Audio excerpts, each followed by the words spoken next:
नमस्कार मेरे सनातनी मित्रों, कैसे हैं आप मित्रों। सबके मंगलमय जीवन की शुभकामना के साथ इस वीडियो की शुरुआत करते हैं। मित्रों, कार्तिक मास का इतना महत्व क्यों है, यह वीडियो पहले भी हमने दिया है। कार्तिक मास भगवान विष्णु जी को अत्यंत ही प्रिय है। मित्रों, अगर कार्तिक मास में आपने व्रत, जप, तप, अनुष्ठान, दान कर लिया तो अक्षय पुण्य मिलता है, उसमें कोई संदेह नहीं है। यह मास पूरा उत्सवों से भरा रहता है। जैसे कि विवाह का माहौल वाला घर सुंदर और सकारात्मक लगता है, ठीक वैसे ही मित्रों इस मास यानी कि कार्तिक मास में दिवाली के बाद पड़ने वाली एकादशी में भी विवाह होने वाले हैं। किसके, कैसे और कब? जी हाँ मित्रों, धैर्य रखें, सब कुछ विस्तार से हम इस वीडियो में बताने वाले हैं। और इसके लिए मित्रों आपको वीडियो के अंत तक रहना बहुत ही ज़रूरी है। तो वीडियो पर बने रहिए और हम हिंदुस्तानी चैनल को लाइक, शेयर और सब्सक्राइब जरूर करें ताकि नई वीडियो की नोटिफिकेशन आपको तुरंत ही मिले। आइए जानते हैं कि इस एकादशी को विस्तार से कैसे करते हैं, इसका महत्व क्या है, एकादशी कब है और इस एकादशी व्रत की कथा। मित्रों, दीपावली के बाद आने वाली एकादशी को देवोत्थान एकादशी, देव उठी एकादशी, देव प्रबोधिनी एकादशी या कई जगहों पे इसे देव दिवाली के नाम से भी कहा जाता है। इसे एक पर्व की तरह मनाते हैं। इसे भी 5 दिन तक मनाते हैं, एकादशी से लेकर पूर्णिमा तक। इस एकादशी में तुलसी माता और शालिग्राम जी का विवाह किया जाता है और यह विवाह संस्कार कोई एकादशी के दिन करवाते हैं तो कोई पूर्णिमा के दिन करवाते हैं। तो कहने का मतलब इस त्योहार को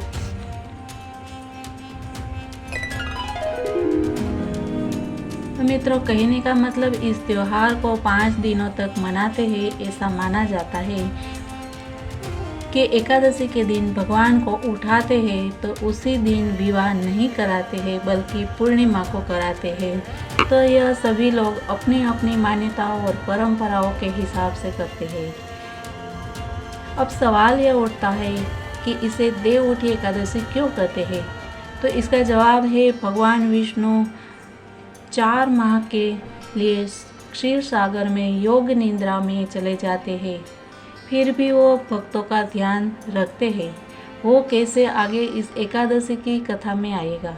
पर अभी के लिए बता दें कि भगवान विष्णु 4 माह के बाद शयन से जागते हैं और प्रभु के जागने के बाद सभी यानी कि देव उठी एकादशी के बाद सभी शुभ मांगलिक कार्यों किए जाते हैं। खासकर हिंदू धर्म में विवाह के मुहूर्त ही नहीं दिए जाते हैं। इसके पहले भगवान विष्णु के शालिग्राम स्वरूप के साथ माता तुलसी जी का विवाह बड़ी धामधूम से मनाते हैं। जैसे कि सांसारिक विवाह का शुभ कार्य हो, ठीक वैसे ही देव उठी एकादशी के दिन यह विवाह, शालिग्राम जी का विवाह और माता तुलसी का विवाह संपन्न किया जाता है। और अब ये सवाल यानी कि 2023 में ये एकादशी कब आती है, तो मित्रों अब ये हम जान लेते हैं कि मित्रों हिंदू पंचांग के अनुसार कार्तिक मास के शुक्ल पक्ष की एकादशी शुरू हो रही है 22 नवंबर 2023 को रात को 11:03 से, जो 23 नवंबर को 2023 को रात को 9:01 तक रहेगी।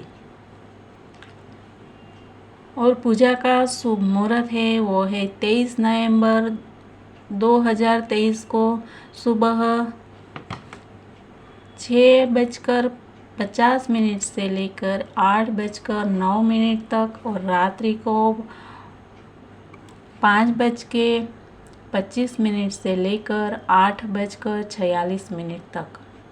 यह तो हो गया मुहूर्त का समय। अब पूजा कैसे करनी है वह हम आप सब अपनी श्रद्धा के अनुसार हम जानते हैं कि कैसे हम प्रभु को धूप लगाते हैं, दीप लगाते हैं, नैवेद्य लगाते हैं और दिया करते हैं आदि। हम अपनी श्रद्धा के हिसाब और सामर्थ्य के हिसाब से इसमें हम कर सकते हैं। इस दिन खास दिवाली की तरह हो सके तो बाहर रंगोली बनाई जाती है और दिया भी रखा जाता है। जैसे हम दीपावली पे रखते हैं उसी तरह वैसे भी कार्तिक मास में दीपदान का बहुत ही महत्व है और इस दिन गन्ने का उपयोग भी किया जाता है। यानी कि अगर विवाह संपन्न करते हैं तो अच्छा है, वरना गन्ने का मंडप हमारे मंदिर के पास बनाइए और माता तुलसी जी को लाल या पीले रंग की चुनरी अवश्य चढ़ाइए। तुलसी माता की विधिवत पूजा अर्चना करें, धूप दीप नैवेद्य लगाइए और शुद्ध घी का दीपक अवश्य जलाइए, जिससे सुहागिनी महिला को माता का आशीर्वाद मिलता है।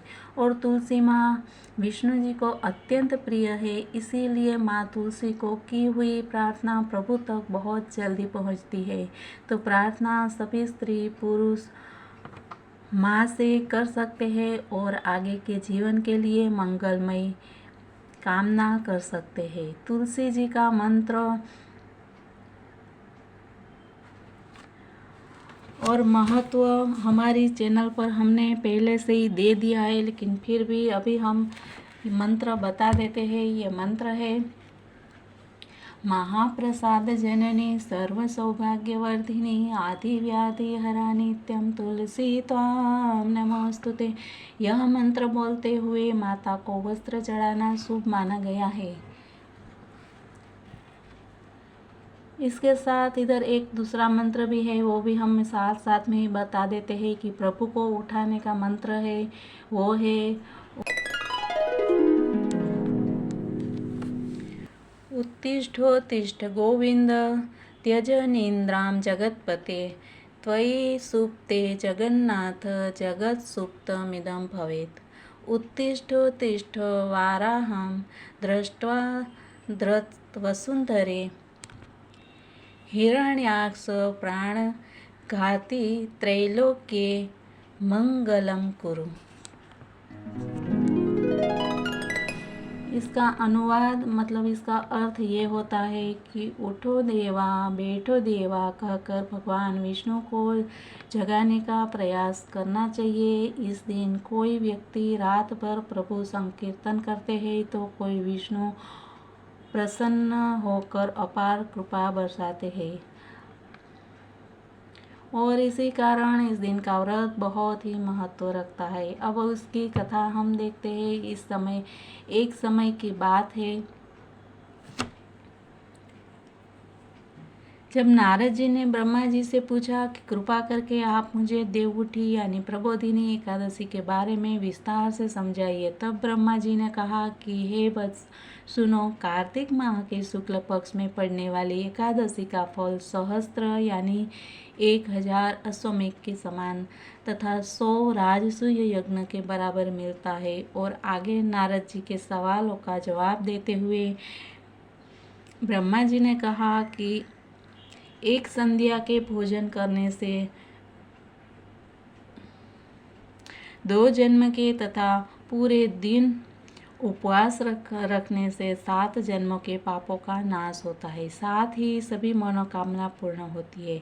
इसके अलावा जो मनुष्य श्रद्धा से इस दिन पुण्य करता है उसका पुण्य पर्वत के समान अटल हो जाता है।